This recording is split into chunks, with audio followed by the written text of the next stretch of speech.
Hello there, and welcome back to War Thunder, to the first impressions on the Challenger 2, which is the new high-tier British tank for, well, this patch 1.87. Now, if you expect here a rant, I have to disappoint you because this tank actually surprised me in a positive manner, and I don't see too many on the battlefield, so yeah, I think the pure performance of this tank is not as convincing as the history of British high-tier tanks so far, beginning with the Chieftain Mark III, which I personally really loved when it was introduced. It very quickly lost its, well, trademarks, and it kind of lost its combat value compared to when it was introduced, where it was just very powerful. What does this have to do with this tank? Well, let me just begin with that I have this very fast gameplay here, which is nice in terms of results, and then kind of isn't when it comes to the post-battle results. Then I have another very quick game, which is also equally nice, and then at the end a very nice battle, the best battle so far, where I have a very exciting scene at the very end. So this is the plan for this video. Now, what is it about the tank that I really like? Well, it is kind of the change to the reload. Initially, the Challenger 1 series had a 6.7 second reload for an ace crew, and this was the case up until the introduction of this patch, where now they have a 5-second reload as well as this tank. And that makes a difference because that sets it apart from the most outspammed tanks that are there in the high tier meta at the moment, which is the Leopard 2A5 and the M1A1, which both have 6-second reload for their 120mm smoothbore gun. This 120mm rifled gun, yes, that's still a thing for the British, also has quite a nice selection of ammunition, and at the very bottom you can see that I choose all 4 ammunition types, although with a various different degree of actually using it. So the Challenger 2. It doesn't have any sort of stock APDS, no, it is the shot L23A1 stock AP FSDS with 396mm of penetration, nice muzzle velocity with 1535 meters per second, and it is the same shell that you get on the Challenger Mark III as the Tier 4 upgrade. On top of this, as another stock shell, we have the hash shell. Obviously, what is a British tank at top tier without a hash shell? And as you could see in the introduction clip, it is kind of a little bit of a surprise and a wild card, while dealing very poorly with composite armor, spaced armor, and era protection, and all sorts of tracks and other obstacles in the way. It can surprise the enemy and still can hull break some of the pesky SPA that are floating around, especially the Tunguska, if you get the gun on this thing first, but the AP FSDS would be good enough as well, but it's just the extra satisfaction in the kill camera. But you really have to learn how to aim with it, because the muzzle velocity is very poor with 670 meters per second, so you really have to learn how to aim and where to aim. And then it's quite a long way to the L26 AP FSDS, which costs 900 silver lines per shot and also is a tier 4 upgrade, so it's a very long way, but it packs a mighty punch with 471mm of penetration. So the traits are that you have a hull breaking shell as stock and a very nice decent stock AP FSDS, and if you really need or intend, then you also have the L26, which is one of the best AP FSDS in game. Not the best one, but still amongst the best. And as a tier 3 upgrade, you also can choose to use the smoke. Speaking of smoke, this tank is actually in one of the few places where you have all 3 sources of smoke. A smoke shell, smoke launchers, 2 of them, so you can launch the smoke 2 times and then obviously recharge it in the capture zone. And then on top of this, you have, like the Challenger 1 Mark III, an ESS system. Not the most amount of charges, I think it's 3, but still that's more than you get from most other tanks. On the other hand, when I played it, it was kind of bugged. You just only got 1 puff, and then you don't have this extended kind of smoke that you are used to, for example, from Soviet tankers that have also an ESS system. Nevertheless, it's good. So the tank lacks any sort of coaxial 20mm machine cannon or any sort of heavy machine gun. Now it has two 7.62mm machine guns, one roof mounted, the other one being coaxial.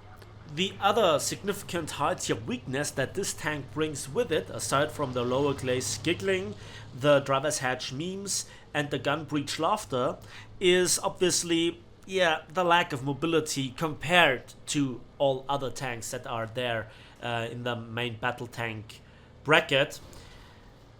The horsepower to ton ratio is just under 20.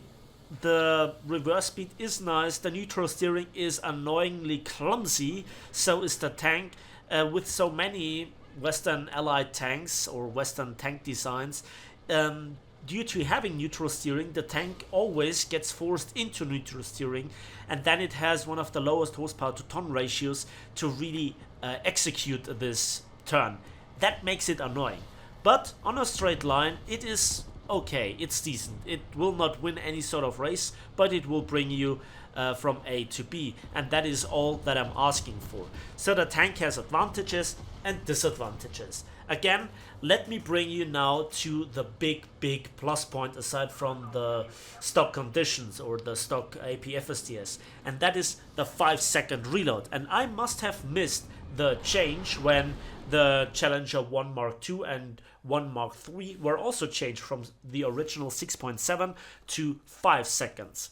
So this might be a little hidden gem.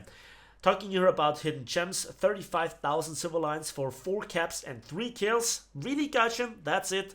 That's disappointing, and not even 5,000 research points.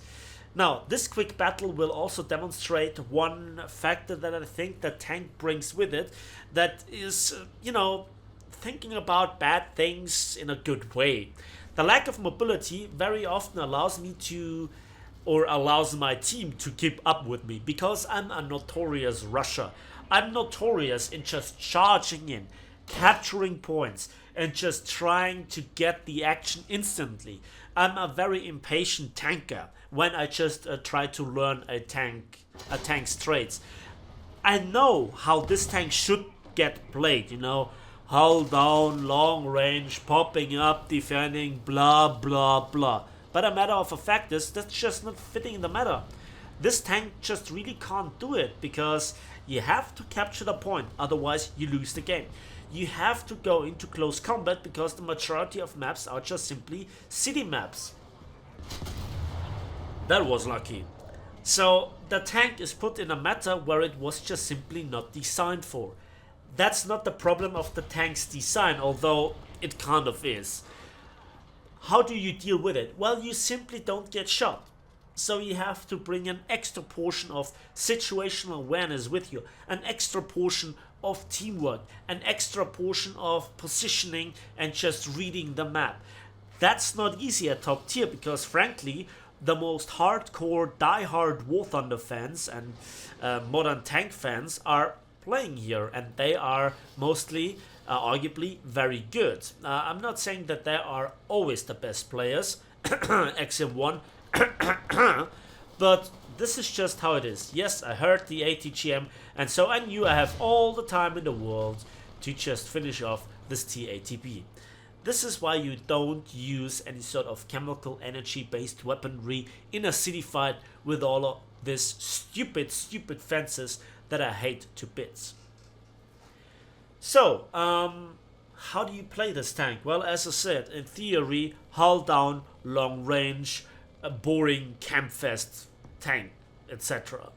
But I have to say, the Leopard 2A5, the M1A1, the TATU, they probably can do the same job as you, and in parts even better. Because the second, if you only expose a little bit of the hull, there is the driver's hatch, and that is then the same experience with the TATU. In fact, I have to say that this tank brings as much satisfaction to play with as the TATU, minus the HE shell, sadly. But maybe you can surprise some of your opponents with some hash memes, maybe.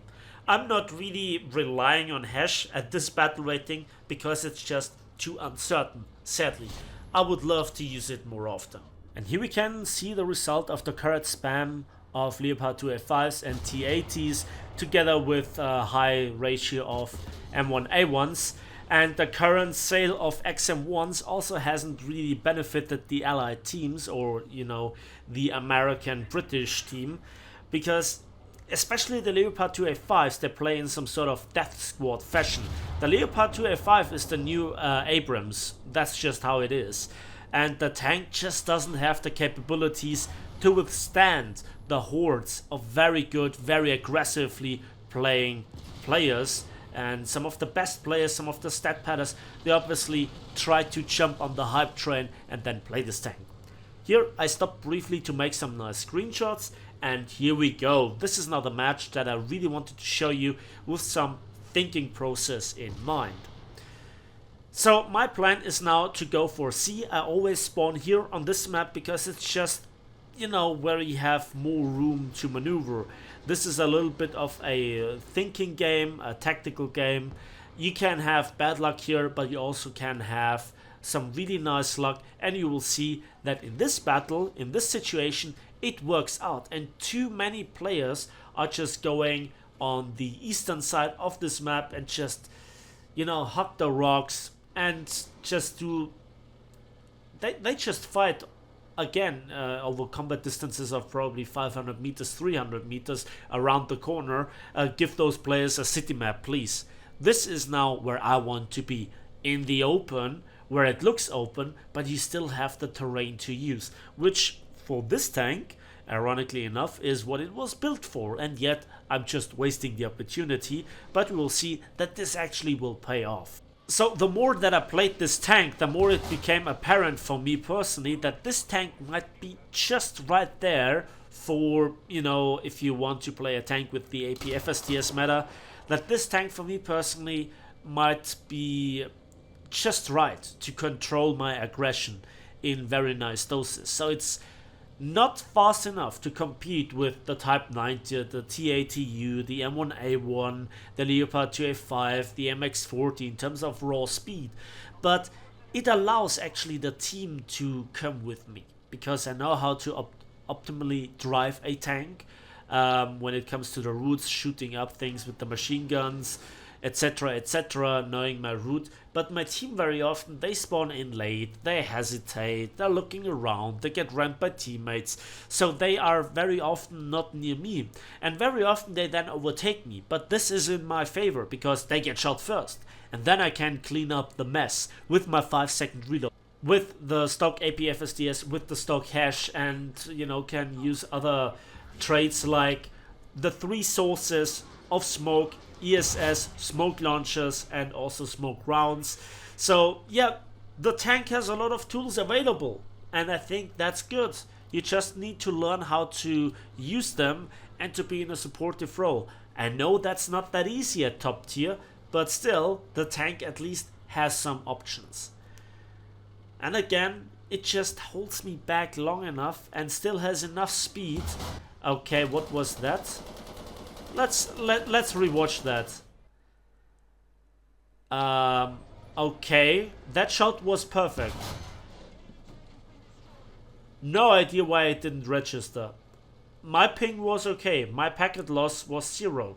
So don't argue with me. This is just Gaijin screwing up.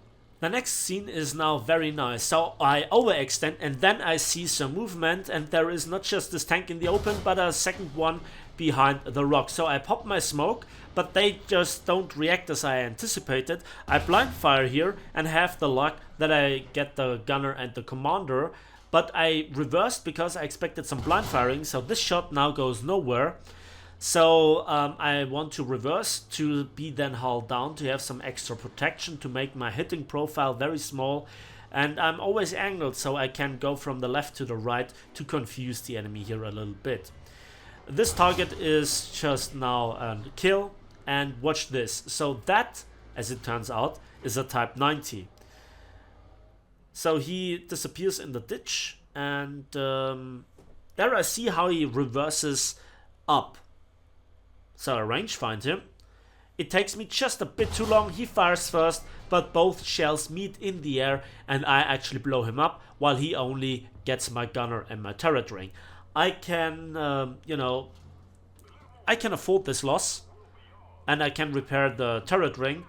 But my shell, the L26, went at this distance through the turret armor of the Type 90 and went through the armor plating that is separating the crew compartment from the blowout panel ammo rack.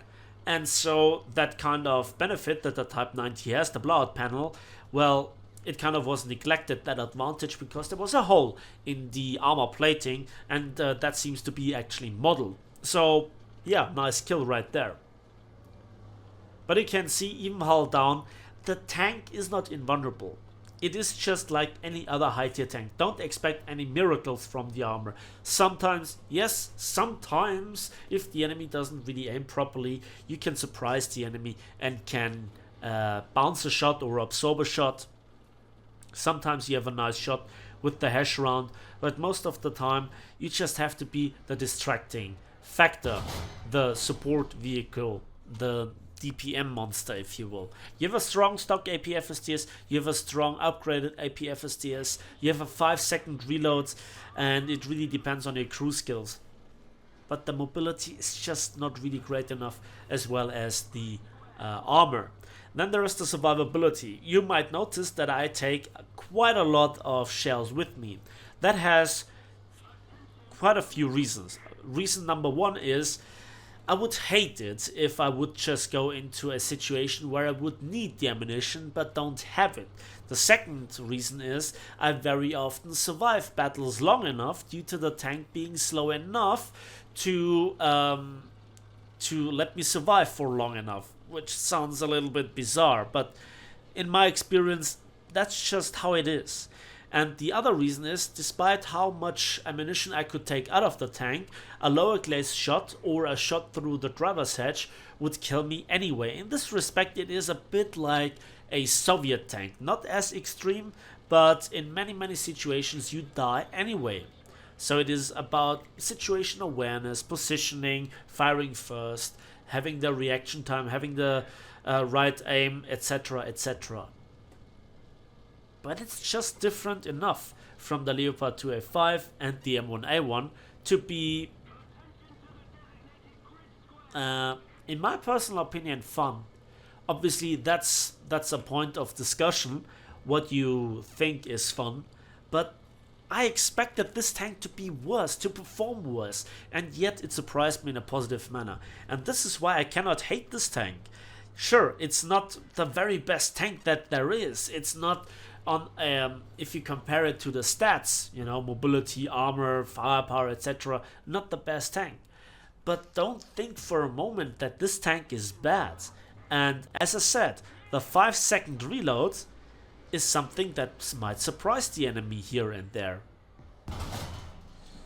Nice shot here into an RU-251, and I know that there is another tank around. He reverses to repair, and I just cannot really afford to hunt him down. This would then be definitely spawn camping, spawn killing.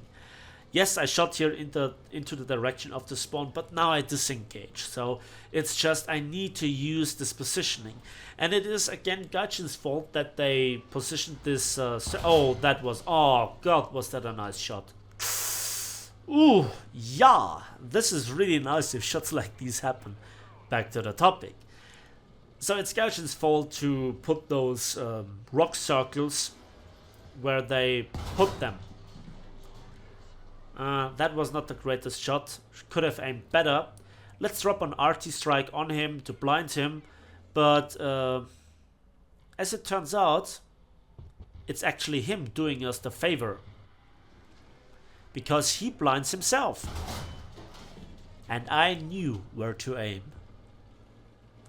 God damn it, sometimes I'm playing this game too much. And then I follow it up with a bad shot like that. And then, yeah, my AP FSTS ran out. Range finding quickly this tank with the hash round. And yep, that's what I'm talking about, boys and girls, ladies and gentlemen. Hash. It just does the job. And it is kind of the British poor man's APHE equivalent. Sometimes. and we take his gun barrel. How untypical in top tier battles. But yeah, he's just enough behind the ridgeline that I also take his cannon breach. Yeah, and I'm not reloading fast enough here. My commander is dead, and I don't know what happened. So I kind of missed this shot. Would have loved to make an epic meme shot like previous again. Now I go back to the stock AP FSTS because I expect some revenge killing in some modern MBTs, and I need to get their gun breach first. And as good as the hash round might be sometimes, it is not really very reliable. It is far from being as reliable as the T80U's HE round. So now I want to investigate what's going on there. I heard some combat noises. I know that there was an RU-251. I don't see anything there. So I try to peek over the ridgeline and hello there. So I immediately drop an artillery strike on him once he comes off cooldown, and now I get set on fire and my gun is taken out. So I smoke up. I immediately extinguish the fire. I have enough time to do so before they charge through the smoke. The drawback of this tank is the poor gun elevation speed, and yeah, but I get the shot off. And what the hell was that, Gaijin? Napalmratte secret documents is premium. Whatever, I need to prevent him from out traversing me, and his buddy in the other RE-251 loses the fight for both of them when sending his heat shell into the side armor of my turret. I kill the first one, which foolishly tried to reverse. I wiggle here a little bit with my rear, and then he sends his heat shell into my tracks. Good stuff right there. And now he tries to out-traverse me as well, but he cannot swing the gun around fast enough. But my victory is just for a very short time because I get killed by a big light panzer. Yeah, 8 kills. That's the best that I could do. But still, that was more fun than I probably could have had in a Leopard 2F5 or the M1A1. I know I repeat here myself, but this is just where the tank is fun for me personally. This is now my first impressions on the Challenger 2. A tank that is better than I expected, that is more fun than I expected. While not be there on a same level as the T80U, I think it is still very nice. That's it for me today, finally. So thanks for watching, thanks for listening. Let me know in the comment section what do you think about this tank. If this first impressions now changes your mind on the British tank, remember the stock grind, remember the 5-second reloads, and what I said in the entire video. Then give this video a like if it did, subscribe if you want to see more, and we'll see each other on the waves, in the skies, and on the battlefields of War Thunder.